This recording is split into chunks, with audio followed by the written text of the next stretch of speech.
The story begins with a boy standing on a rooftop, contemplating whether he can end his life by jumping. As the cars rush by on the rainy night below, he edges closer to the outer side of the railing. Just as he releases one hand, ready to leap, another boy swiftly grabs his other hand, preventing him from falling. The boy saves him at the border between life and death. As time passes, the boy asks if he's ready to transform. The response comes that it's already past 8. Sion agrees and stands up, telling the man to hurry since he has midterms next week. The invisible man reassures him, calling him a nerd, and promises to be quick. As Sion descends the stairs, the invisible voice asks about the man he's about to face and how he is. Sion explains that the guy brags about having a black belt in Taekwondo, but he adds that he's lying about everything, including claiming to be a third Dan. The invisible man reassures Sion, saying that there's nothing special about the target. However, Sion insists that he should be careful, pointing out that their opponent has been in many fights.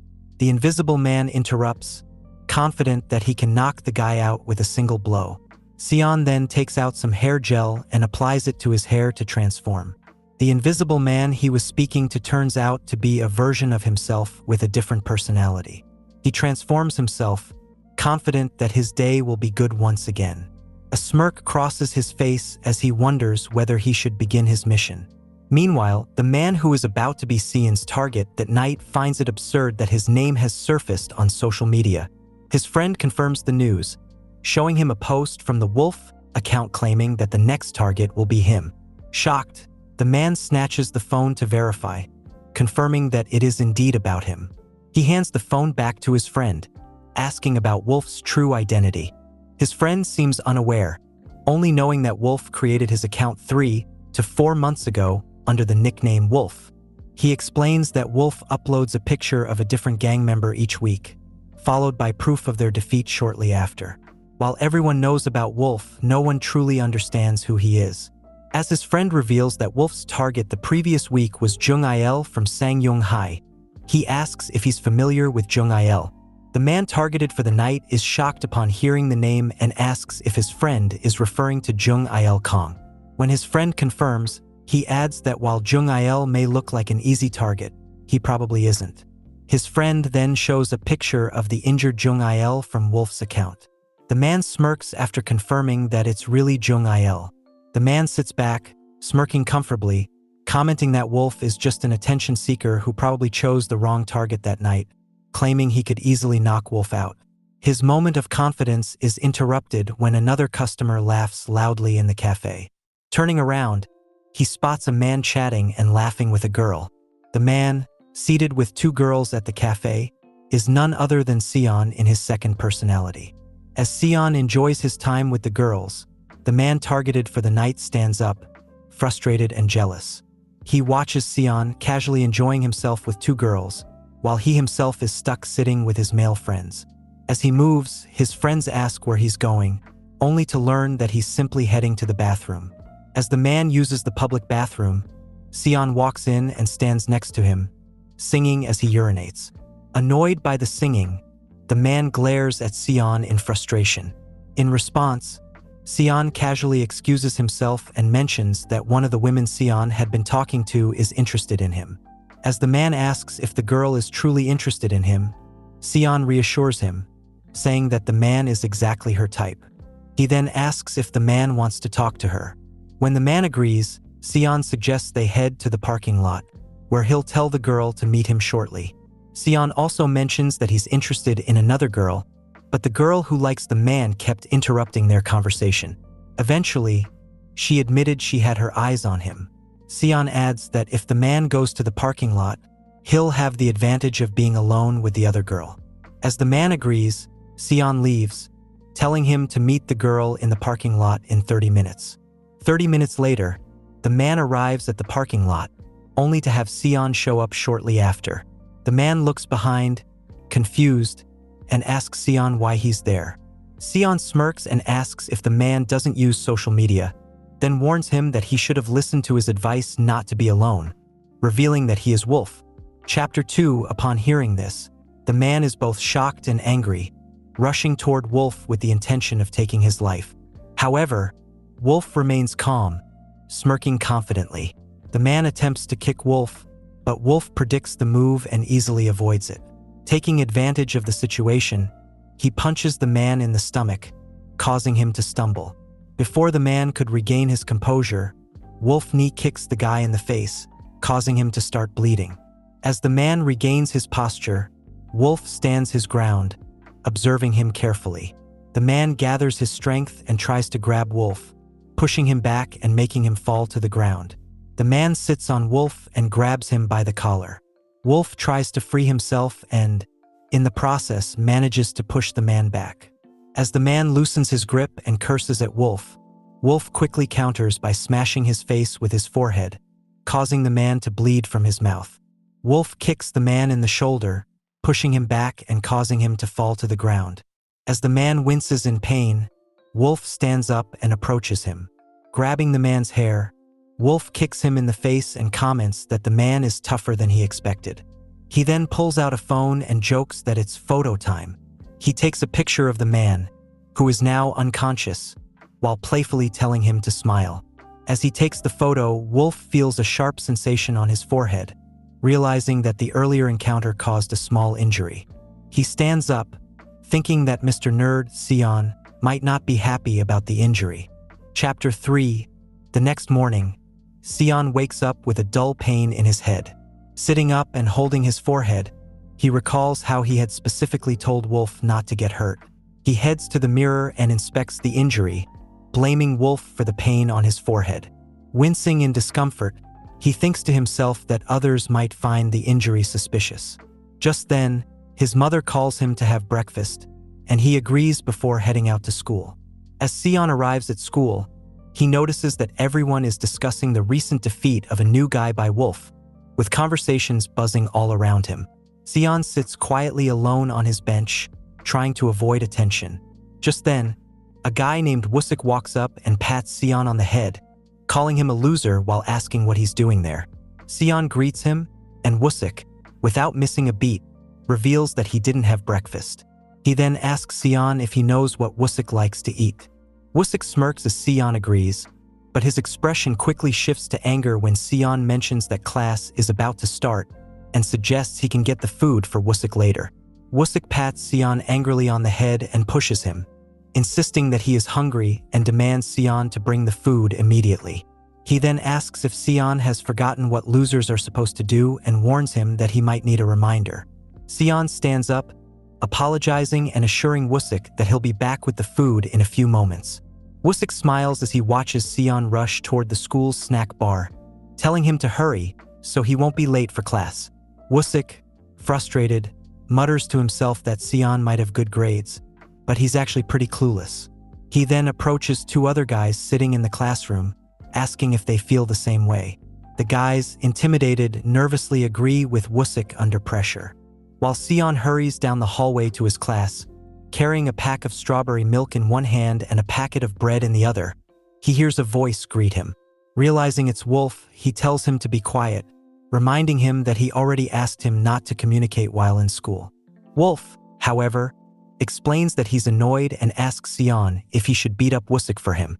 Sion, confirming that Wolf is referring to Wusik, listens as Wolf smirks and asks if Sion wants him to do it.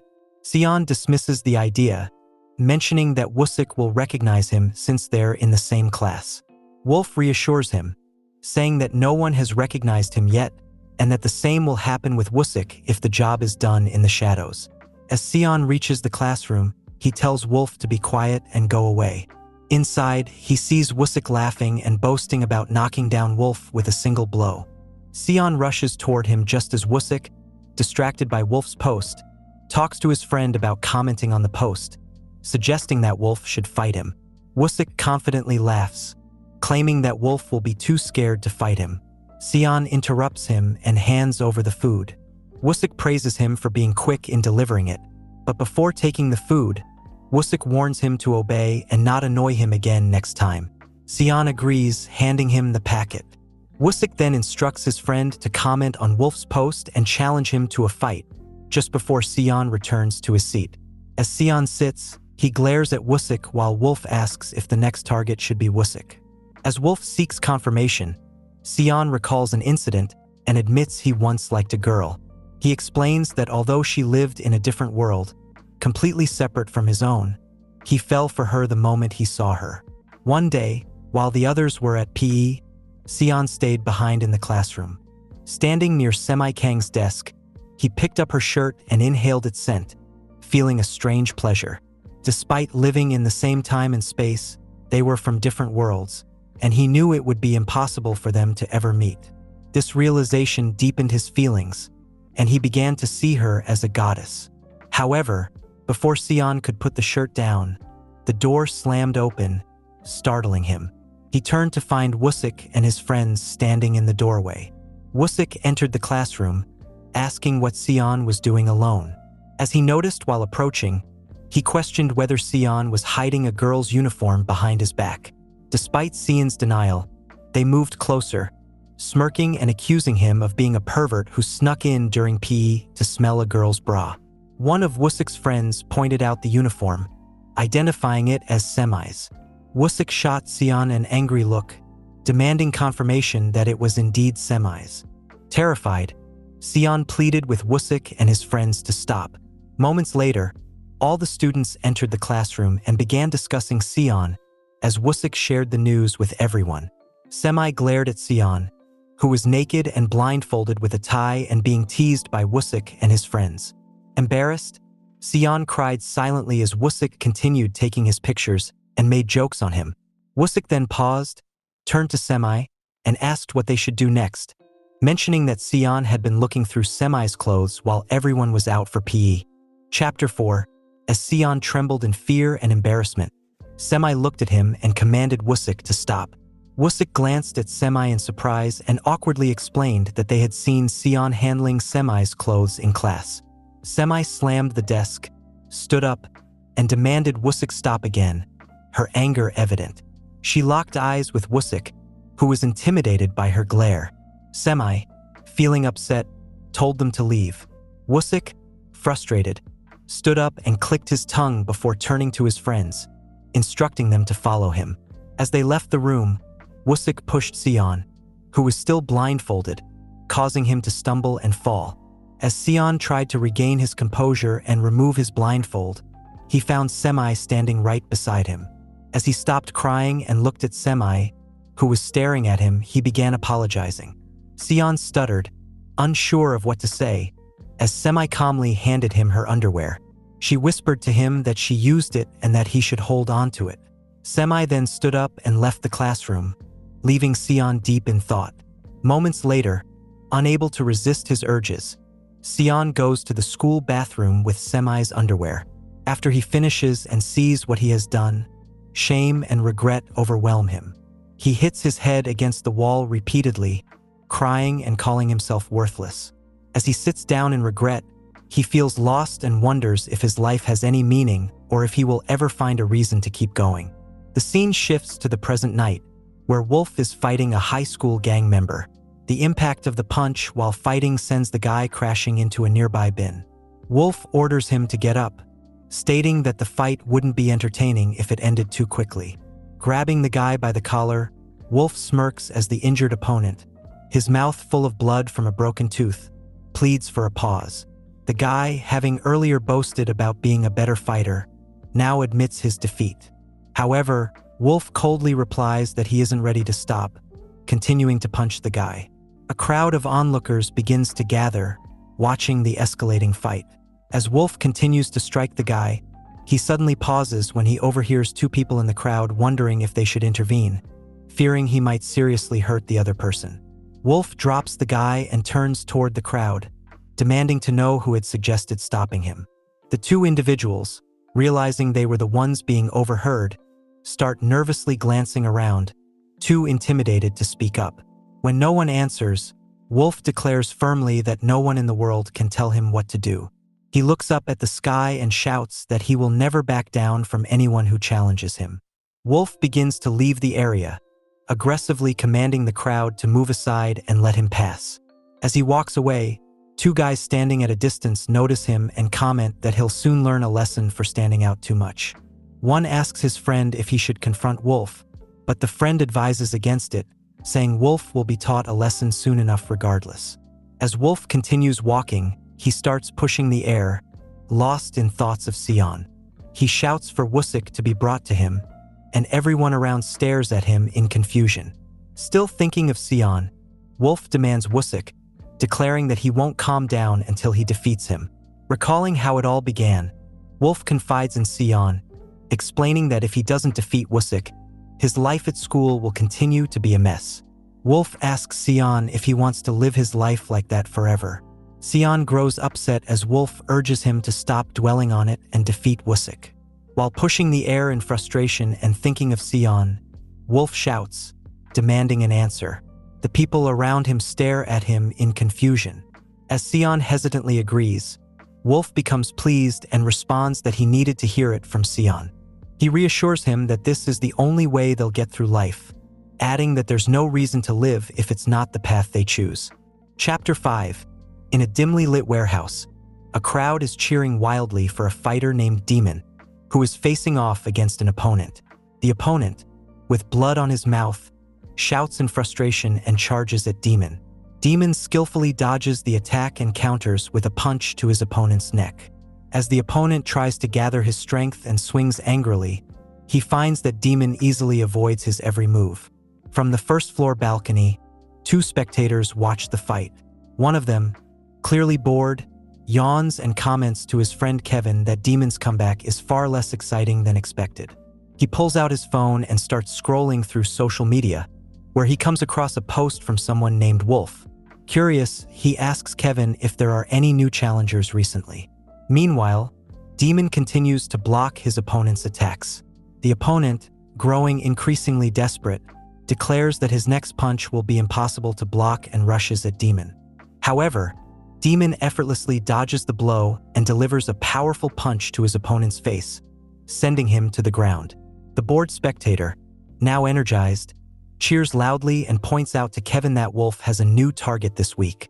Kevin, intrigued but skeptical, asks why his friend Rian seems so interested in Wolf, adding that Wolf is just an ordinary high schooler.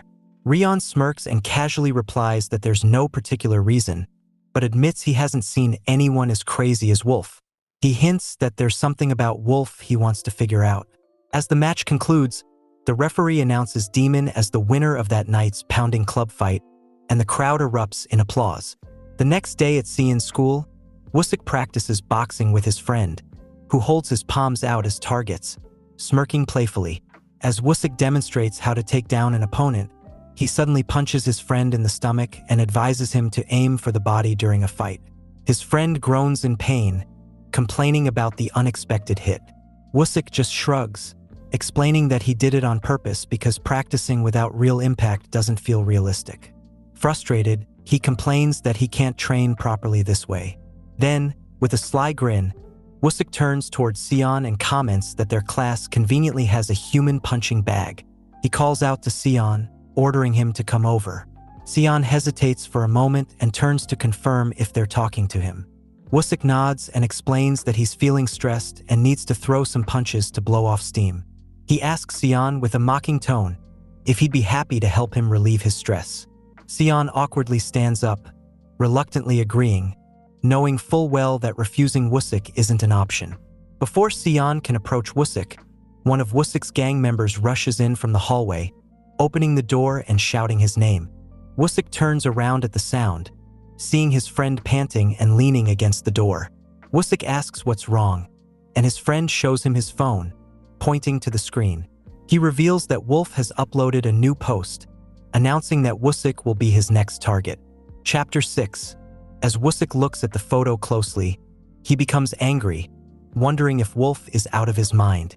His friend agrees, pointing out that Wolf had updated Wusik's picture and name the previous day, revealing that Wusik is now the next target. Wusik scans the comments, seeing people excited about the idea of him getting beaten up. He smirks awkwardly, trying to hide his fear. Wusik claims that it's a good thing and adds that it's a great opportunity to show everyone who he really is.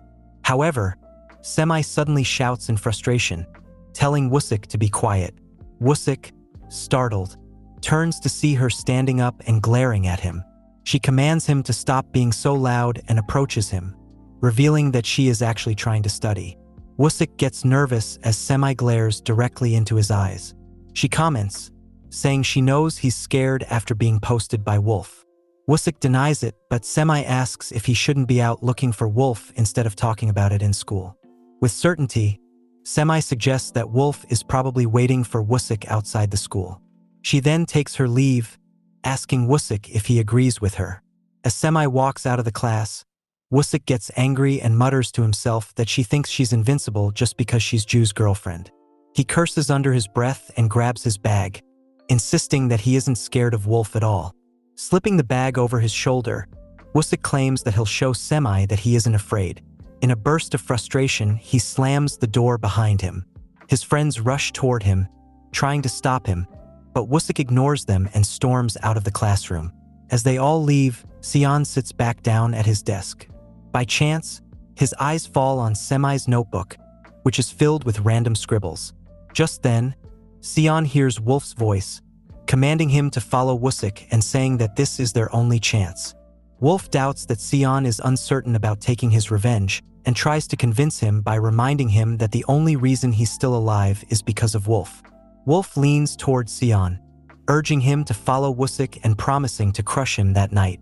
Sion soon decides to leave the class and approaches the door. As he reaches for the handle, Semi enters from the other side. Seeing her, Sion feels awkward and looks down at the floor. When Sion tries to leave, Semi stops him and asks if he can teach her some math later. Sion, nervously, asks if she's referring to him, and Semi confirms. Sion asks again if she's really going to study math, and Semi leans forward, angrily asking if a girl like her isn't qualified to study. Sion awkwardly disagrees, quickly clarifying that he didn't mean it that way. Semi starts to leave, still angry, telling him to forget what she said. As Sion watches her leave, Wolf's voice commands him again to go and follow Wusik. Hearing Wolf's voice, Sion flinches. Wolf asks if Sion really wants to teach Semi math, and Sion stutters while denying it. Wolf tells him to forget about it and follow Wusik, promising to put an end to everything that night. Chapter 7. While Wusik is wandering the streets, searching for Wolf, he glances at people walking by but finds nothing but disappointment, unaware of Wolf's appearance.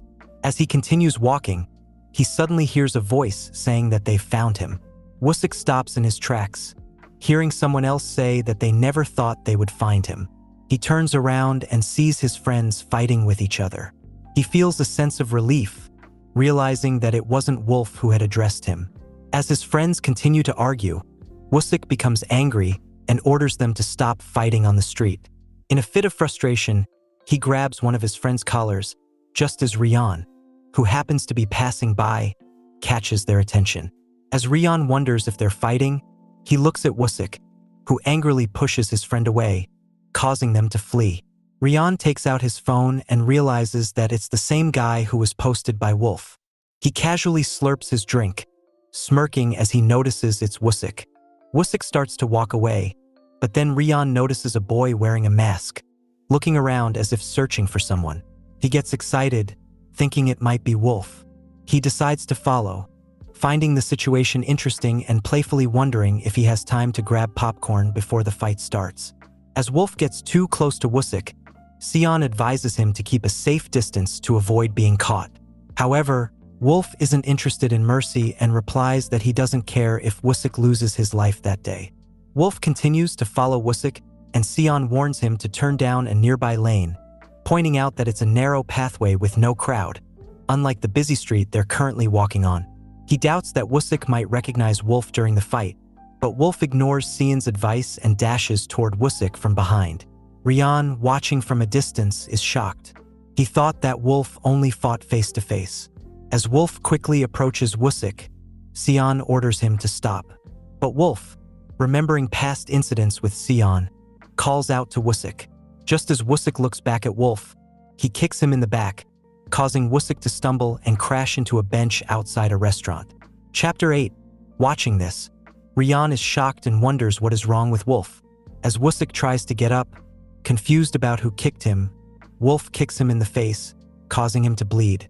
Wusik curses at Wolf, but Wolf places his foot on Wusik's face and starts kicking him. Wusik tries to crawl away, shouting for help, but Wolf rushes toward him and forcefully kicks him in the face, causing him to slip. Wolf angrily glares at Wusik, removes his mask, and curses before sitting on top of Wusik. As he sits on Wusik, who is lying on the ground, Wolf pulls his hair back, causing Wusik to cry out in pain. Wolf begins punching Wusik in the face, intending to take his life. While Wolf continues mercilessly punching Wusik, the crowd begins taking out their phones to record the incident. Sion notices and advises Wolf to put his mask back on, realizing that the crowd has started filming. However, Wolf ignores Sion and keeps punching Wusik. As Rian watches Wolf grab a chair and angrily throw it at Wusik, he becomes furious. Sion advises Wolf to stop, but Wolf ignores him and angrily looks around for more objects to use against Wusik. Spotting a bench, Wolf approaches it, grabs it, and lifts it above his head. Just as he prepares to smash the bench down on Wusik, Rian appears out of nowhere and kicks the bench away, leaving Wolf in shock. Wolf angrily glares at Rian and demands to know who he is. Rian casually explains that he got upset watching Wolf attack Wusik from behind. He adds that he got angry seeing Wolf continue to hurt a guy who is already unconscious. Rian glares at Wolf, asking if he intends to take Wusik's life. Wolf, unhinged and furious, claims that he does intend to take Wusik's life and warns Rian that he will lose his own life too if he tries to stop him.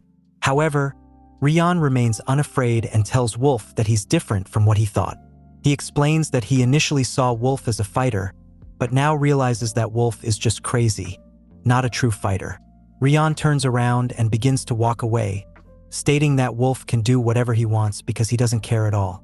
Before leaving the area, he encounters a guy from the crowd who is filming the incident and advises him to call the police instead of recording the video, warning that Wusik might actually lose his life. Wolf suddenly turns to Rian and charges at him, angrily ordering him to stop. Rian looks back at Wolf, who is attempting to punch him. He easily dodges the punch and counters with a hit to Wolf's stomach. He doesn't stop there and lands another punch to the side of Wolf's stomach. As Wolf grunts in pain, Rian prepares to punch him in the chin but stops. He advises Wolf to choose his opponents more wisely next time, warning him that he won't let him off the hook next time. Wolf becomes enraged as Rian reveals that what Wolf is doing isn't a game. He adds that there are real games out there, far more dangerous, and Wolf isn't aware of them.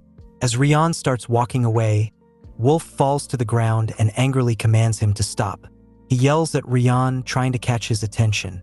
Rian glances back at Wolf and is shocked to see him still struggling to get up after being beaten. Despite his difficulty standing, Wolf continuously demands that Rian stop. Chapter 9. Soon enough, Wolf falls to the ground, exhausted and unable to continue fighting. Rian sighs in relief, watching as Wolf gives up. The next day, Sion goes to school despite the pain in his stomach from last night's fight. As he walks through the school gate, he clutches his stomach, realizing that the pain is too intense for him to bear. When he reaches the classroom, he overhears his classmates talking about the incident from the previous night. As he listens to students murmuring about the leaked video, he is shocked to learn that the fight between Wusik and Wolf was already made public. Sion pulls out his phone to check and stares at the screen, confirming that it is indeed the video of Wusik and Wolf's fight. He plays the video and is shocked to see how Wolf attacked Wusik from behind. As he scrolls through the comments, Sion is stunned by the amount of hate directed at Wolf. The students continue discussing the video, and Sion soon overhears that the matter has been reported to the police. Sion soon calms himself down, telling himself that there's nothing to worry about since no one will recognize him, considering how poor the video quality was. However, even though he created his account using an email from a foreign website, he still feels a bit scared. He reassures himself, thinking that everything will be fine as long as they don't recognize him. He glances behind him in the classroom and sees the students still discussing the incident. Feeling uneasy, he quickly turns his head forward. Moments later, the teacher announces that Wusik has been hospitalized due to an unfortunate incident that occurred the previous night. Although the incident took place outside the school, the teacher explains that it is still the school's responsibility to take care of its students. He adds that the police investigation is underway and asks the students to come forward with any information about the person Woo-sik met yesterday. He requests that anyone who knows the identity of the attacker share it privately. After that, Seyoon was feeling sick due to the stress on him. This made him go to the toilet and vomit. His alter ego, Wolf, was not impressed by his gross behavior and called him out for it. Seyoon proceeds to blame it all on Wolf, because he is the reason why the police are hunting him down. This seemingly angers Wolf, who grabs a hold of Seyoon by the collar and makes it clear to him that Seyoon and Wolf are indeed the same people. Hence, they are in it together. Seyoon says that Wolf came into existence in the first place because of Woo-sik. Now that Woo-sik has been taken care of, Wolf should just step back, as Seyoon no longer requires help from him. This makes Wolf laugh, as he explains that the person who brought Wolf into existence is Seyoon himself. He further goes on to explain how he came into the existence because Seyoon doesn't want to quit living, and he wanted to live on. Because of that, Wolf had to step in and take over his life to settle things. And now he is being ungrateful and saying that he doesn't want Wolf's help anymore. However, he should know that Wolf won't be going anywhere unless Seyoon changes himself. So, as it stands now, he will be staying. Wolf then pulls up Seyoon's shirt and shows him the bruises on his abdomen. He tells Seyoon that this is the time for them to go after the one who put the bruises on him. Seyoon opposes to that, saying that he doesn't want to involve himself in any fights. However, Wolf says that he does want to fight, and that is why Wolf exists. After this, Wolf is the one who walks out of the toilet. The next morning, Seyoon wakes up with multiple bruises on his face and body.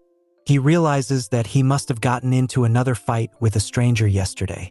His inner self, the wolf Manhwa, is getting more and more violent by the day and wants to fight all the time. Seyoon goes to school, and there he sees a battered-up Woo-sik, who has bandages and scars all over his face. The people of the class were talking about Woo-sik's condition and how they had seen him getting beat up on the internet. The constant chatter about him and the glare of the classmates was too much for Woo-sik, who snapped and confronted them, asking them why they were looking at him. One of the people looking on was Seyoon, who gets scared off by Woo-sik and apologizes to him. Woo-sik grinds his teeth as he vows to take revenge on the person who made him like this. Meanwhile, Seyoon is glad that neither Woo-sik nor did the police doubted him to be the potential gang hunter Wolf. After all, it makes sense that they don't see him as the gang hunter because he is a lifelong loser. That being said, Seyoon is still worried about Manhwa and the problems that are caused by him. Seyoon can only be himself for about 6 hours every day. For the final 2 hours of his tenure, Manhwa wakes up, and the two of them jointly share the same conscience. Once the time is up, Manhwa takes over the body entirely and starts doing his thing. Lately, it is getting harder and harder to control Manhwa. He has totally gone rogue and is doing whatever he wants. When Manhwa is doing his thing, Seyoon's conscience is still awake, but he is able to do anything and watches on regretfully. After the class is over, Seyoon goes to the toilet again. Distressed, he wonders just what he did to have awakened such a monster inside him, as he slowly turns into Manhwa. After turning into Manhwa, he goes to the same area where the blonde guy had beaten him up. He starts looking for Ri-yun vehemently. He searches everywhere, until he finds Ri-yun sitting inside a restaurant. Manhwa doesn't waste any time and directly goes after Ri-yun. He enters the place and sees that Ri-yun was nowhere to be seen. He notices a door slamming down and understands that Ri-yun might have escaped from there. Manhwa gave chase and called out Ri-yun for hiding. Ri-yun denies, saying that he isn't hiding. Manhwa notices him as he expresses his satisfaction in finding Ri-yun, as he had been looking for him for a week straight. Angered, he charged at Ri-yun at full speed, but Ri-yun was unbothered. Ri-yun manages to catch him flush in the midsection with a side kick, leaving him breathless. Ri-yun called out Manhwa for being dumb, saying that he was dumb for expecting something else other than getting beat up when he finds him. After all, Ri-yun had warned Manhwa previously, saying that if he messed with him again, he was going to teach Manhwa a lesson. That being said, he isn't in the mood to fight, so he decides to let this one go. However, as Ri-yun is leaving, a recovering Min-hwan ends up taunting him. This angers Ri-yun, as he turns around and kicks Min-hwan's leg, dropping him. Once he is down, Ri-yun was about to finish off Min-hwan with a roundhouse kick to the head, but he notices something and pulls back from the kick. Ri-yun was shocked to see that Min-hwan didn't even flinch from the kick coming his way. Even top-tier boxers close their eyes when a direct hit comes their way. So Min-hwan's action makes Ri-yun wonder just what kind of a background he has. Min-hwan gets back up, as he asks Ri-yun if that was all he had in the tank. Ri-yun's friend, Kevin, asked him if Min-hwan was Ri-yun who had disappointed him previously. If so, why was he holding back and not finishing the job?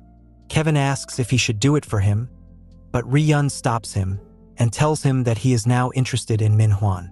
Soon, Ri-yun gets into stance and agrees to fight Min-hwan. Min-hwan gets ready, but Seyun's voice from the inside tells him that this guy is way above the level of them, and that there was no way he could win against him. Min-hwan, being the personality that he was, tells Seyun to shut up. What was he expecting of Min-hwan? To quit and become a loser like him? Meanwhile, Ri-yun asks Min-hwan why he wasn't coming to fight. Did he get scared by him all of a sudden? Min-hwan gets angered by this and charges towards Ri-yun at full speed. Ri-yun kept his calm and hit Min-hwan with a straight jab. Min-hwan ignores the blow and goes to attack Ri-yun again, who nimbly sidesteps and catches Min-hwan's punch. He then grabbed a hold of Min-hwan and hit him with a knee to the gut. This subdues Min-hwan, as he starts bleeding from the nose as well as having the wind knocked out of him. Seyun's voice requests Min-hwan to stop, as this was a losing battle. Min-hwan refused, instead asking Seyun to make a plan, as he is the smarter. He goes to attack Ri-yun again and gets hit with a right hook to the face for his efforts. Min-hwan threatens Seyun to figure out something, or else he would keep destroying his body. Seyun notices the footwork of Ri-yun and immediately deduces that it's that of a boxer who aces his fights with quick movements. Min-hwan asks Seyun what he should do at this point. Ri-yun sees Min-hwan talking and asks if he still wants to continue. He praises his fearlessness, but it's really a detriment here. Seyun finally speaks up, asking Min-hwan to take on Ri-yun and get closer to him, as he is a striker, and strikers aren't exactly the best fighters in close distance. Min-hwan gets ready to fight according to Seyun's suggestion. Seeing this, Ri-yun is amused, as he didn't expect Min-hwan to take this approach this late into the fight. As instructed, Min-hwan dashes inwards to close the distance between him and Ri-yun. Ri-yun was taken aback by it, but his superior speed and nimble reflexes allowed him to get out of the way. Having Min-hwan in a critical position, Ri-yun strikes Min-hwan in the face with a knee strike. However, this was going just according to Min-hwan and Seyun's plan, as Seyun instructed him to grab a hold right then. Min-hwan does just that, and this shocks Ri-yun. As Min-hwan pushes him, Ri-yun tries his best to break his bear hug by hitting Min-hwan's ribcage with punches. Despite that, Min-hwan stayed firm and loudly asked Seyun what he should do next. Seyun was unsure on what to say, as he didn't have an answer. Ri-yun wonders what Min-hwan was blabbering about. However, Min-hwan went on and demanded Seyun to think up something, to which Seyun had no idea. Ri-yun was confused and kind of creeped out, as he realized that Min-hwan was talking to someone who wasn't there. As Min-hwan was about to berserk, Kevin steps in and hits Min-hwan in the back of the neck with a karate-style chop. This manages to knock Min-hwan out and calm down the situation. Kevin tells them it's enough for now and that they should stop. Ri-yun was annoyed by Kevin intervening and told him that he shouldn't have done so. Kevin thinks he absolutely needed to do that, as he didn't know what his friend was doing with an amateur. This lights up Ri-yun, as he asks Kevin if he also saw how interesting Min-hwan is.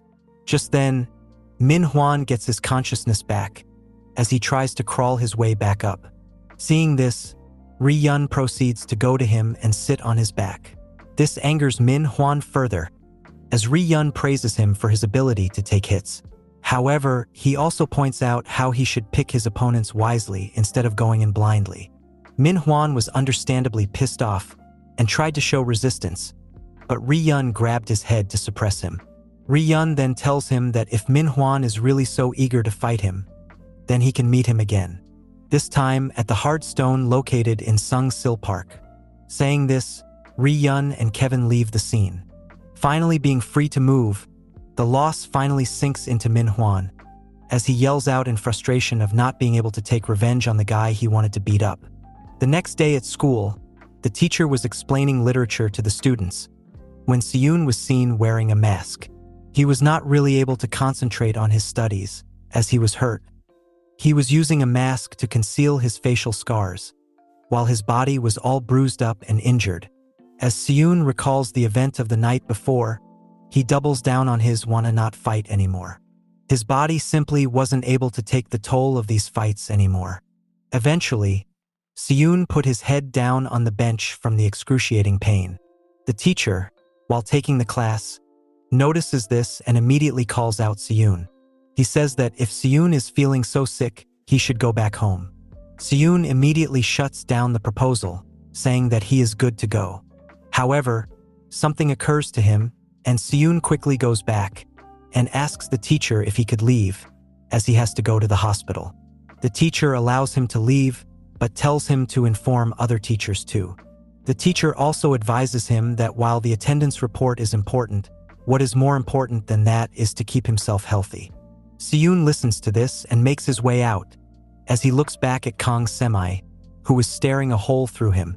Unsettled, Seyun leaves the classroom, as all the other students thought it was unfair that he gets to leave after a few coughs. However, the teacher defended Seyun, saying that if they think it's unfair, they should also become good students like him. Seyun gets out of the school building, as he thinks about how Manhwa takes control as the day gets darker. He understands that Manhwa will surely go back and try to take on Ri-yun again. This was going to be hard for him, and so he decides that before Manhwa can intervene, he will be going to Ri-yun to pay a visit himself. Following this, Seyun makes his way to the area. He glances around the surroundings to look for the place, until he ends up finding Hard Stone Club. After finding it, he is a bit taken aback by the fact that it's a nightclub. Despite that, he has an objective in mind, so he goes inside anyway. Inside the place, Ri-yun was at the DJ stand, playing some freaky music, while Kevin was mopping up the floor diligently. Kevin, understandably, was annoyed by Ri-yun's nonchalant behavior towards helping him and playing music, so he threw a rag in his direction. This makes Ri-yun flinch, as he didn't see this coming. Confused and annoyed, Ri-yun questioned what Kevin was doing and what was that for. Kevin said that it should be him asking that question, as Ri-yun was doing nothing, when he should be doing his best to help Kevin open up for the day. Ri-yun was instead more interested in messing around. Ri-yun gets annoyed and explains that he was actually trying out the playlist for tonight's performance. However, Kevin doesn't buy that and insists that Ri-yun was messing around. Ri-yun gets offended by this and asks Kevin if he is trying to push his buttons. Kevin, not backing down, asks Ri-yun what he was going to do about it. Ri-yun says that they must have become too nice around each other after the incident 5 years ago. However, it seems like Kevin doesn't like that and wants to get some knuckle sandwich as he was crossing the line. Kevin clarifies to Ri-yun that if he tries to do any of that with him, Kevin will choke the life out of him. This was seemingly the final nail in the coffin for Ri-yun, as an irate him decides to settle it once and for all. Ri-yun wastes no time in getting into position and throwing a roundhouse kick to Kevin's head. Being just as raged up, Kevin charged forward, capturing Ri-yun's kick due to the closure of distance, while simultaneously getting a grip of his shirt. This put Ri-yun in an unwanted position, so Kevin just used a basic leg sweep to take out Ri-yun's other leg and slam him down to the ground. Following this, Kevin points out to a grounded Ri-yun that he still throws head kicks when agitated. Just at that very moment, Seyun had made his way to the door, and the first thing he saw was Kevin on top of Ri-yun. This makes for a very uncomfortable moment for all three of them. After everything calms down, Ri-yun makes Seyun sit down as they start conversing. Ri-yun asks Seyun why he was there, because it was obvious that he didn't come here to have a drink or dance. After all, he is just a high school student. Seyun explains that it was Ri-yun himself who had told Seyun to pay him a visit. Ri-yun is confused by this statement, as he doesn't recall calling any kid to meet him. Seyun finally takes his mask off and reveals the severe scars and bruises that were inflicted on him by Ri-yun. Concerned, Ri-yun attends to Seyun, asking him who had done this to him. While he was looking at the scars, Ri-yun pulls up Seyun's bangs to understand that Seyun is the gang member Hunter Wolf. He can't believe it. Seyun then proceeds to confirm it, saying he is indeed the wolf. Ri-yun expresses his disbelief of the situation. Seyun was claiming to be the wolf Manhwa, but he was also claiming to be himself, who is a nerdy wimp. Ri-yun asks if he has split personality and keeps flip-flopping between identities. Seyun says that is indeed the case, and that Manhwa will be appearing in about 2 hours. Ri-yun states that he wouldn't be believing this at all if he didn't see it, but now that he has seen it, it's hard not to believe in what Seyun was saying. Kevin speaks up, saying that if Seyun is suffering from multiple personality disorder, then it's a serious issue and he should go to a doctor. Ri-yun agrees with that and says that he should be doing that instead of coming to them. Seyun explains that he can't go to the doctor, because if his split personality problem gets disclosed, his life will be in deep trouble. Everyone will be coming for him. Even if that somehow doesn't happen, the people that Manhwa fought were gang members, and they'll definitely be coming for him. Furthermore, ever since the video clip of Manhwa beating up Woo-sik went viral, police and the school are actively investigating the situation. Ri-yun crushes his can of beer as he tells Seyun to keep this hidden forever, which confuses him even more as to why Seyun had come to them and disclosed his secret, when he should keep it hidden. Seyun explains that it is because Ri-yun isn't immature like all the other guys Manhwa had fought. Ri-yun is on a whole different level, and fighting with him was like fighting a real professional fighter. And so, Seyun has come to visit Ri-yun because he wants a favor. As Ri-yun listens attentively, Seyun elaborates on the topic, saying that Manhwa is a persistent brat who will be following Ri-yun until he gets his win back. He won't stop until he wins, and if Ri-yun were to beat Manhwa up every day, that would only destroy Seyun's body. Ri-yun understands the situation and questions Seyun, asking if he wants him to run away from the fight or admit defeat. Seyun says that Ri-yun can somehow look to avoid fighting Manhwa or do something that doesn't get his body beaten up. Ri-yun replies asking what if he doesn't want to do that. This stuns Seyun. Ri-yun goes on adding that he never runs away from a fight. He isn't the kind of person to run away from someone who wants to fight him. He has never done so, nor is he looking forward to doing it anytime soon, which is why he won't be doing any favors to Seyun. Because even if he doesn't fight Manhwa, he will be looking to fight someone else on the street and cause more trouble, which is why Ri-yun has decided to beat the ever-living heck out of Manhwa until he learns his lesson. This puts Seyun in distress. Ri-yun notices that and says that if Seyun doesn't like the sound of that, then he should beat him in the fight and stop it. Following this, Seyun leaves the place. As he thinks of what Ri-yun told him, he told him that he will be going out of town for 15 days. They close the club every Wednesday, so Seyun should meet him on Wednesday. Not only that, Seyun also recalls how Ri-yun threatened to beat up his body, because there is no guarantee on what will fix his issue anyway. Being taken over by stress, Seyun goes to Sung-sil Park and sits down on a bench. As he is there, a recently awakened Manhwa berates Seyun for doing what he has done. He can't believe that Seyun has gone and done something like that. Seyun explains that he did it because he knows that Manhwa can never win against Ri-yun. Manhwa doesn't care about that. He can just use a knife or something to stab Ri-yun to get the win he seeks. Seyun points out that this is exactly the reason why he went there to make peace, because he is sure that if he lets Manhwa do his thing, Manhwa will make Seyun a criminal. Pissed off, Manhwa grabs Seyun's throat, choking him while asking what he is supposed to do in this situation. An uncomfortable Seyun squeaks out that he will help Manhwa get stronger. Manhwa lets go after hearing this. Seyun gathers himself and elaborates how they need to get stronger to beat Ri-yun. So, he will be studying fighting techniques to put that into Manhwa's conscience. Whereas, Min Hwan will be put in charge of training the physics body for the fight. Min Hwan laughs out in joy as he expresses how this is what he had wanted all along. He wanted for this to happen because he knew that if the two of them worked on their strengths and worked together, they were going to be stronger than ever. It is at that moment when Seyoon realizes that his body is no longer his own property, and that to protect himself, he needs to become way more stronger than he is at the moment. Later on, Seyoon sits down on his desk, ready to study all the books he has brought about martial arts technique. The books are about various techniques, starting from Hapkido to full-on mixed martial arts. Seyoon emphasizes on the importance of learning these skills, as he simulates a fight with Ri-yun in his head. He understands fully that Ri-yun was in no way going to go easy on him, and that he is an extremely skillful fighter. In his simulation, Ri-yun throws a head kick, as Seyoon thinks that even if he can't take him on physically, he needs to outmaneuver him. However, just the imaginary visual of getting kicked by Ri-yun is so scary to Seyoon that he falls down from his chair in fear of the guy. Min Hwan sees this taking place, and he can't help but feel shameful seeing Seyoon in this state. He calls him a coward for being so scared.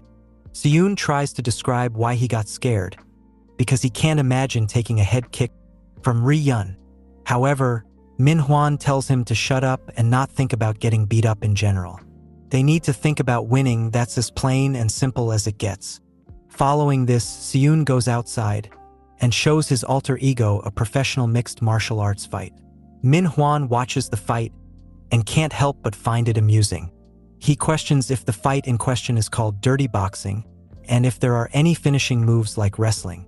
Seyoon once again adds how he thinks there is no way for them to win against someone as good as Ri-yun. Min Hwan asks what they should do then. Run away from him? Seyoon thinks that is their best bet to survive, but that being said, they need to get better as an alternative. Just like the video he showed to Min Hwan, they need to be technical in their approach in blocking the punches and kicks, and closing the distance. Most normal people get scared or flinch when a strike is thrown their way, but Min Hwan is not an ordinary person. He doesn't fear anything coming from Ri-yun, so it's not going to be a spot of bother for them. However, what will be a bother for them is a lack of stamina, which is why Seyoon is sure that Ri-yun will try to fight a long-distance fight with Min Hwan. To keep Ri-yun close to them, they need to train their muscles. In a fight where one tries to maintain distance, the only way someone can hold them close is by being the stronger guy, which is why their top priority for now should be to develop their strength and stamina. Min Hwan thinks this assignment is quite easy, and he is ready to take it on. To improve his muscle and stamina, he decides to start working out right away by going on a run. After a long run, he starts doing push-up. While he manages to do them, he starts feeling the limitations of the body. Seyoon's voice tells him something he already knows, that the body is too weak. Min Hwan doesn't want to listen to that, and goes on anyway, until he ends up being unable to do more. Seyoon warns him, saying that if he overworks the body, it won't be good for him, as it will make sure that Seyoon stays glued to the bed. However, Min Hwan doesn't want to hear that. He blames Seyoon for not training his body previously. Before, he goes on to declare that he doesn't care if Seyoon ends up in the bed. There is only 15 days to work on the body, and he will make sure that he becomes strong enough to take Ri-yun on. Saying this, Min Hwan goes back to his workout routine. The next day, the teacher was once again taking a class on literature, while Seyoon was sleeping on his bench. The teacher immediately scolds him and tells him to wake up, berating him for sleeping in the first place. After all, they were going to have exams in the near future. Seyoon immediately comes back to his senses and realizes it wasn't just him, and that others had also fallen asleep due to the teacher's beautiful voice. However, Seyoon takes this as a notice and stays awake. He realizes how he has been reading more books about martial arts technique than actual books that would help him in his studies. While he is at it, Min Hwan is training their physical body relentlessly to make it as strong as possible. At least, since getting a goal, Min Hwan has stayed calm and out of battle.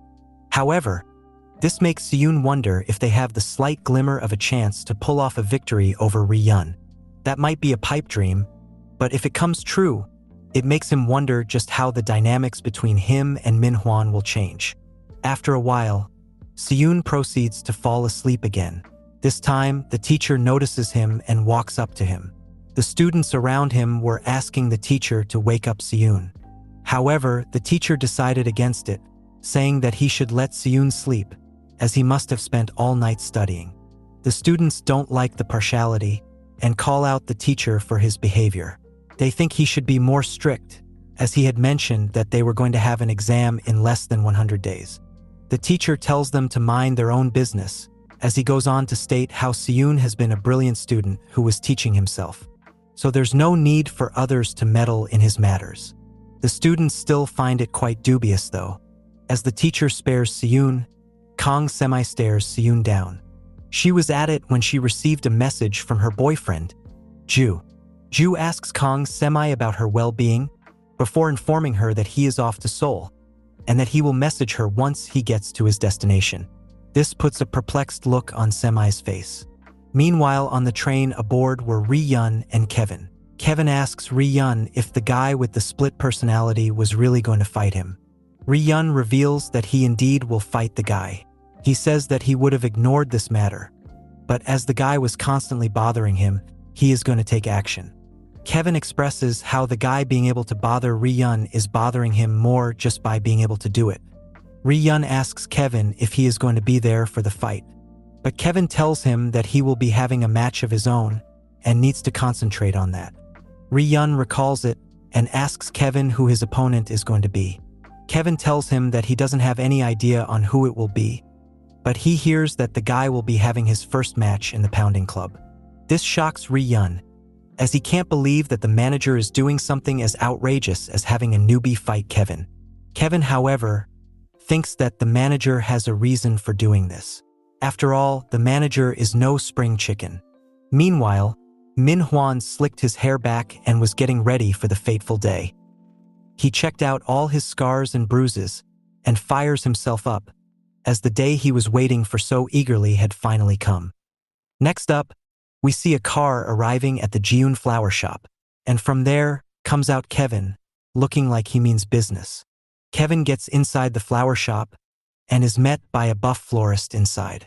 The florist asks Kevin if he has a particular flower in mind.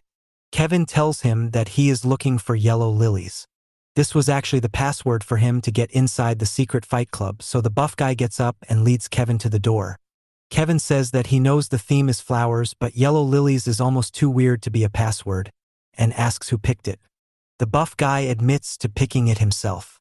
Kevin tells him it's all good though, because he likes yellow lilies himself. Following this, the guy asks Kevin about his fight and how he heard that the manager himself has picked Kevin's new opponent. The prospect of this fight is interesting to the guy, but he does wish Kevin luck and tells him to not get hurt. Kevin appreciates the gesture and smiles at the guy before entering the secret fight club room. Inside the fight club room, the atmosphere is bustling, with delinquents being everywhere one could look at. And each and everyone there was excited about what they were going to see, and they were talking about it. Eventually, the man of the moment, Kevin, enters the room and grabs everyone's attention as he stands alone in the center of the fight club. Meanwhile, at the hard stone bar, Manhwa arrives, in hopes of taking the revenge he was seeking so badly. He walks inside and eventually makes his way inside the bar. However, Manhwa looked around to see that the entire place was empty and had no lights. Manhwa knew Ri-yun was there though, so he told him to come out and settle it. Ri-yun was standing behind him, and he expressed his feelings on how he didn't expect Manhwa to show up today. Seeing Ri-yun present in person makes Manhwa smirk, as he got what he wanted. Ri-yun smirked back at him and let Manhwa know that he doesn't have a lot of time to deal with people like Manhwa. So, without further ado, he wants to get the show started. He gestures with his fingers, inviting Manhwa to charge at him. Manhwa was serious about the fight, so he clenched his fist and got into a proper fighting stance. The scene shifts back to the secret fight club room, where Kevin still stood in wait. After a while, Kevin asked the referee where his opponent was. The referee seemed very unsure himself, but he insinuates that the guy will be there soon. Following this, the guy arrives, and he makes the eyeballs turn towards him from Kevin real quick. People are confused to see the guy, Most didn't even know who he was. After all, they had never seen the guy around the scene before. The referee points towards the new guy and informs Kevin that this guy is his opponent. Kevin has an ambiguous look on his face, but a look that does show his intent. Meanwhile, back to the fight at the Hardstone bar, Ri-yun also assumed his stance and asked Min-hwan why he wasn't coming at him. Siyun's inner voice spoke to Min-hwan and told him to not get worked over by the provocative words of Ri-yun. Instead, he should focus on his blows. Min-hwan answers back to him loudly, telling Siyun not to nag him. Ri-yun listens to this and puts on a condescending smirk as he smugly asks Min-hwan if he and his alter ego are planning this through between themselves. His look quickly changed to serious as he furrowed his eyebrows before moving into action. Ri-yun launches a rapid punch in a round angle and makes one of Min-hwan's fists move out of the way, creating a bigger gap in his defense. The gap gets only bigger when he uses the same hand in reverse motion to get Ri-yun's other hand away too, making him fully open up his defense. Min-hwan is understandably taken aback by this, as he was left in a vulnerable state. And Ri-yun didn't want to waste an opportunity to exploit it, so he charges in with a cross punch to knock Min-hwan out.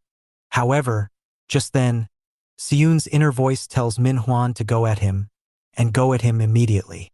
Min-hwan obliges and suddenly dashes forward into Ri-yun, confusing him. Back in the secret fight club, as Kevin stands face to face with his opponent, the guy named Storm walks in. Storm comes in and states that the two battalions do look more than ready to exchange blows. He then asks Kevin how he has been feeling lately, to which Kevin says that he is doing okay. Storm is glad to know that, as he is really looking forward to today's fight, which is shaping up to be quite the interesting one for him. This is when Kevin speaks up. Storm listens as Kevin mentions how he hasn't lost a single fight in this fight club over the last few years. Storm tells him that he is aware of it, but Kevin questions that if he does know about it, then why did he choose an unknown when it is supposed to be a battle of the best? Storm tells him to relax and assures him that this fight will be one of the best ones in recent times. Storm then apologizes for making the other guy wait and introduces him to Kevin. The guy is called Viper, and he is known to be just as fierce and vicious as a snake. Viper looks at Kevin with a smug look before nodding, and Kevin makes sure to nod back to greet him. Following this, Storm goes over to take a seat, as he tells the two fighters that it'll be their fault if he doesn't enjoy today's fight. Back to the fight at the Hardstone bar, Min-hwan dashes towards Ri-yun in hopes of getting in a double-leg takedown. However, despite being shocked, Ri-yun manages to smartly step back to avoid the grab, after which Ri-yun questions just what was Min-hwan even trying. He should at least look at the position and situation before charging in for a takedown. The taunts from Ri-yun pisses Min-hwan off, and he was about to snap at him, but Siyun's voice stops him. Siyun once again tells him to not be the aggressor in the fight and wait for Ri-yun to attack first. Ri-yun, on the other hand, noticed that Min-hwan was holding back and waiting for him. He points out how he finds him holding back to be funny and understands that he definitely does have a strategy. So he wants to see what Min-hwan can do. Suddenly, Ri-yun starts hopping and doing footwork in front of Min-hwan, who is taken aback by Ri-yun's action. Ri-yun asks Min-hwan what he will be doing now, while showing off his agility by seamlessly switching sides with minimal effort. Ri-yun smirks, as he realizes that Min-hwan wasn't going to come at him no matter how much he tried. Siyun's voice was doing its best to try and tell Min-hwan to hold on and wait for the right opportunity. Just then, Ri-yun quickly transitions his body weight to his front leg and twists his body to get maximum impact on his punch. Siyun gives Min-hwan the order to go, but he is too late and the punch connects against Min-hwan's nose and draws blood. Ri-yun found this to be quite amusing and questioned if getting punched in the face was part of the strategy. Min-hwan was mad. He wiped off blood from his nose, but stuck with the plan as intended. Min-hwan gets back up, and Ri-yun wastes no time in loading up and throwing a kick to Min-hwan's upper thighs with maximum torque. Min-hwan was hurt, but he held in. Ri-yun states that it is boring and that Min-hwan isn't the same crazy guy he knew. He also asked him if he was holding back because of what Siyun told him. If so, he wanted him to ditch that and fight in his own style. Min Hwan becomes more intense and puts up his fighting stance again. Ri-yun likes it and invites the old Min Hwan to come out, while leading in with a left-handed straight punch. This is when Siyun's voice gives Min Hwan the command to go at Ri-yun, and this time Min Hwan manages to duck underneath the punch and charge again, shocking Ri-yun as a result of that. Min Hwan slides underneath and manages to grab a hold of Ri-yun's left hand. On the follow-up, Min Hwan moves in closer and tries to hit him with an elbow, but Ri-yun manages to block it with his right hand. This, however, left Ri-yun with both of his hands occupied with something, whereas Min Hwan had a free hand, and so he tries to use it by going underneath the clinch that they were in. He tries to hit Ri-yun with an uppercut, but even in close quarters and a tussle, Ri-yun's reflexes prove to be superior as he dodges the blow. The tussle becomes more ugly as the two guys try to do something to land a significant blow. This time, Min Hwan tries to hit from a sideways angle, but his hook and smash hybrid also ends up missing thanks to Ri-yun's movement. Ri-yun, realizing the pickle he was in, tried to get in some action himself. He realized that his right arm was free enough for him to utilize it, and so he hit Min Hwan with a solid forearm smash on the side of his skull. However, Min Hwan manages to tank it, putting Ri-yun in even more trouble. As the two try to wrestle into getting a better clinch, Ri-yun comes up on top. He manages to grab a hold of Min Hwan's loose outfit, while he maneuvered his other hand to come around and managed to grab a hold of Min Hwan's neck. Using the new position to his advantage, Ri-yun outmuscles Min Hwan and forcefully pulls his head down. He masterfully follows it up with a knee strike to the head by dragging in Min Hwan's head into his knee. The knee strike was devastating and made Min Hwan bleed out of his mouth. It also manages to create some distance. The distance was enough for Ri-yun to turn his heel enough to land a picture-perfect roundhouse kick to Min Hwan's head. The kick knocks out Min Hwan on his feet and was about to send him down on the floor in an uncontrolled manner. Ri-yun realizes that it could prove fatal for Min Hwan to hit the concrete floor head first. So, he dived in right away to catch Min Hwan's head from hitting the floor. He manages to save Min Hwan from irreversible damage. But it proves costly for himself as he ends up spraining his wrist on the impact of hitting the floor. Ri-yun looks back at Min Hwan to see that he has been knocked out cold. He tries to wake him up, but to no avail. He regrets this, as now he had to take care of the nuisance that is Min Hwan. Suddenly, Ri-yun feels something wrong with his body and clutches his chest. He huffs for breath as his chest pain gets worse. He wonders if doing this much will become too much for someone like him. After a while, Min Hwan holds his head and wakes up groggily. Ri-yun, who was resting on a chair nearby, notices this and puts up two of his fingers in front of Min Hwan, asking him how many fingers were there to check if he's concussed. Min Hwan softly replies that there are two. His tone of reply makes it clear to Ri-yun that it's actually Siyun and not Min Hwan. Siyun confirms this by saying that Min Hwan is still probably knocked out. Ri-yun is glad to know that. He then says that from what it looks like Siyun isn't really that hurt, so it's fine. He tells him to go home and take care of himself now that he is awake, and informs Siyun that he has to go somewhere important himself, so it's time for him to leave. However, Siyun told him to wait. Ri-yun stopped and asked him what he wanted to say in confusion. Siyun, however, was panicking and asked Ri-yun just what is he supposed to do now. Ri-yun was confused by his line of questioning and asked Siyun why he was asking that question to him anyway. He tells Siyun to go to the hospital or something. Ri-yun then proceeds to walk away and tells Siyun to leave as well. He walked out of the bar and was heading towards his car, but Siyun chased him to the outside. Ri-yun mentioned that he was getting late and that he needed to hurry. But once inside the car, Ri-yun sees that Siyun had also entered his car. Ri-yun was understandably annoyed and questioned just what Siyun was even doing. Siyun, scared, told Ri-yun that Min Hwan is going to be waking up soon, and he will cause havoc when he does. He is scared of that, so he wants to stay besides Ri-yun for that reason. He begs Ri-yun to let him stay with him. Ri-yun sighs, before telling Siyun to do whatever he wants, and starts the car. As they drive off, the scene once again changes to the special fight club. There, Storm stood between the audience that came there to see the fight. He clapped to grab their attention and asked all of his deer-pounding club members how they've been lately. He does add that it must have been tough for them to live under the rules set by the ordinary society. They probably had to pretend to be something that they weren't and had to pretend to be someone's friend. His humorous way of talking makes everyone laugh out loud. Storm proceeds to declare that tonight they were going to see real men fight. Guys like Kevin and Viper are going to show them just what a real fight between real men looks like. The scene shifts back to Ri-yun and Seyoon, who were in the car. A sense of awkwardness surrounded the situation, but Ri-yun spoke up to break the ice. He mentions how he was surprised by how the fight went down. Seyoon is a bit taken aback by this, and Ri-yun continues on by saying it was just a normal dirty boxing fight, but he was still caught off guard multiple times during the fight.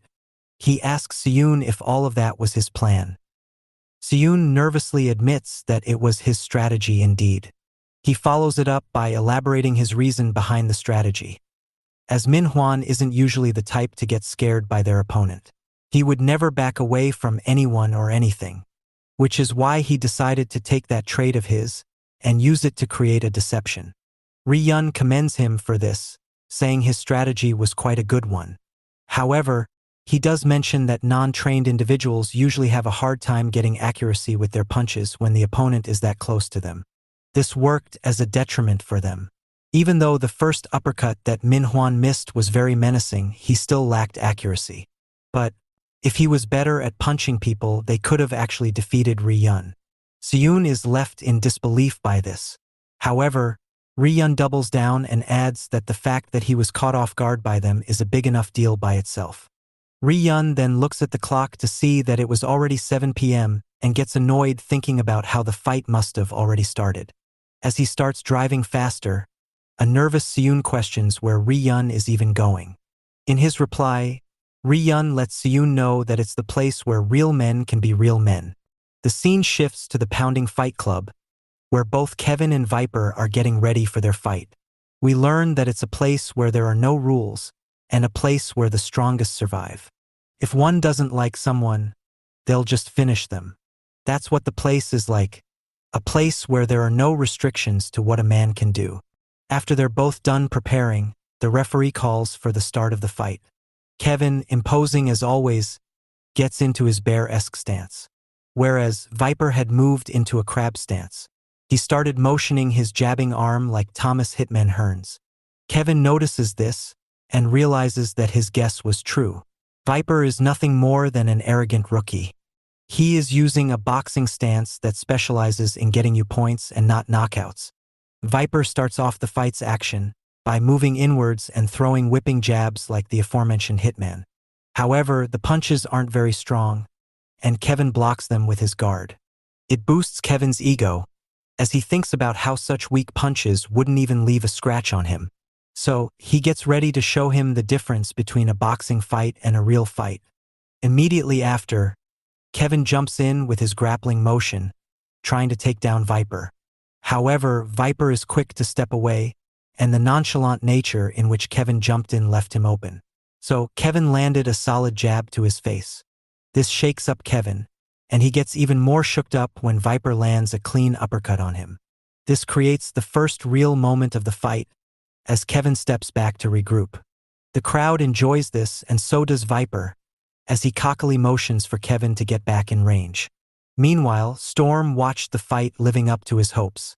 On the outside, Ri-yun and Seyoon arrive at the Yoon flower shop, and Seyoon asks if this is the fight club. Ri-yun says yes, but he had no time to wait, as he wondered if the fight was over already. Ri-yun quickly rushed in, barely uttered the password to the guy in charge, before running inside. Once inside the pounding fight club, he pushed his way inside the crowd. Seyoon followed suit, but he was intimidated by the atmosphere there. He didn't know why, but Seyoon's heart thumped like crazy, as he wondered just what was wrong with this place. Suddenly, he started feeling like his body was acting up. Meanwhile, Viper had managed to land another great hit on Kevin, making him bleed from the mouth, before stepping away. Ri-yun got to see how Kevin was left huffing, and got shocked by it. He couldn't believe what was happening. Just then, he hears a voice from behind, going on about how this place was crazy. The voice was none other than Manhwa's, who had woken up, and boy, was he loving the fight club. Meanwhile, Kevin was feeling frustrated, because he was losing the fight. He was finding no way to get close to Viper. Just then, Viper takes a big step forward, and connects flush with a jab on Kevin's face, staggering him and subsequently stepping out of his range. Kevin was beyond annoyed, and he tried to neutralize Viper's outboxing by trying to step in and throw a wild punch of his own. However, Viper easily manages to dodge it. Ri-yun understands that Viper had Kevin's exact reach figured out, so Kevin needs to find his own place. Meanwhile, Viper manages to land another clear jab to Kevin's face. Seeing this fight going this way, Ri-yun realizes that if this keeps continuing, even a sturdy person like Kevin would falter. He also comes to understand that Kevin was huffing for breath because of his nose bleeding from the hits. Kevin tries to lead in again, this time trying to hit a combo, but Viper manages to slip past all of them. Ri-yun is irritated by this, as Viper didn't particularly charge in aggressively for his hits, nor is he in the range for a takedown. This was as big a mismatch as it could have been for Kevin, and he must be hating each and every moment of it, as he cares a lot about how poised his fights look. Just then, Ri-yun gets distracted by Manhwa and his usual extremist yapping mindset. Suddenly, he remembers about the strategy Manhwa used when fighting with him. So, he yells out to Kevin, telling him not to worry about fighting with strikes and try to close the distance and be a bit dirty. As Kevin is distracted by Ri-yun, Viper slides in and tries to hit Kevin with a strong uppercut. However, Kevin manages to step away, and the uppercut merely grazes him. Viper tauntingly tells Kevin to focus on the fight in hand. However, Ri-yun continued on with his instructions, telling Kevin to close the distance. He states that fighting clean and gracefully doesn't matter if he loses, and he needs to win this. Kevin tells him he understands.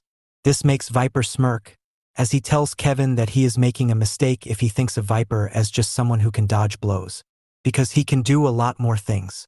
Kevin tries to catch Viper with a punch again, but Viper dodges it with ease and slides underneath to grab Kevin's face. This leaves everyone a bit confused, but Viper mentions that there are no rules in this place, before digging his nails in and scratching Kevin, introducing the dirty aspect of his style of fighting. This obviously hurts Kevin a lot and leaves him blinded for a bit. Viper takes full advantage of this by throwing fists at Kevin rapidly. He hits him with a proper combination. Ri-yun is worried, as Kevin was wobbling from all the punches being thrown at him. Ri-yun suggested Kevin clinch, but Viper wanted to finish it off, so he threw his best shot at Kevin. However, Kevin suddenly springs back to life and matches Viper's fist with his own. As their punches collide, Viper's hand goes flying back on impact. Kevin wastes no time and tries to follow it up with an uppercut. Viper sees this coming and tries to stop away from the blow, being confident and even mocking Kevin for not being potent enough. However, the punch ends up hitting him on the face anyway, and it catches him good enough to knock him down. Suddenly, the crowd becomes alive and cheers wildly for Kevin. Even Manhwa is entertained by this, and Ri-yun is happy that Kevin got his first hit in. Storm watches this from the top floor, and he was thoroughly impressed. It made him question if Kevin was really the best to do it. A disappointed Viper slowly starts getting back up, and Kevin takes this opportunity to throw some verbal smackdowns. He tells him that there's no telling how a fight would go while the fight is still happening. Just because Viper managed to get in a few hits on him doesn't necessarily mean that he can be cocky. Viper, struggling to stand straight, was annoyed by Kevin's little brothering of him, and in an uncharacteristic move, charges right in towards Kevin. This time, Kevin tries to land a blow on Viper, who was trying to close the distance. However, Viper blocks the punch and swings his arm in an outward motion to capture it under him. He then pushes forward harder, in hopes of tackling down Kevin. However, Kevin simply brushes it off as nothing, telling Viper that such a tackle won't work on him. However, Viper seemingly steps on the accelerator, as he musters every bit of strength he could to somehow push back the much stronger Kevin. He pushes him hard enough to take him and slam him back first onto one of the walls. Viper then follows it up by taking a big bite of Kevin's ear, channeling his inner Iron Mike Tyson.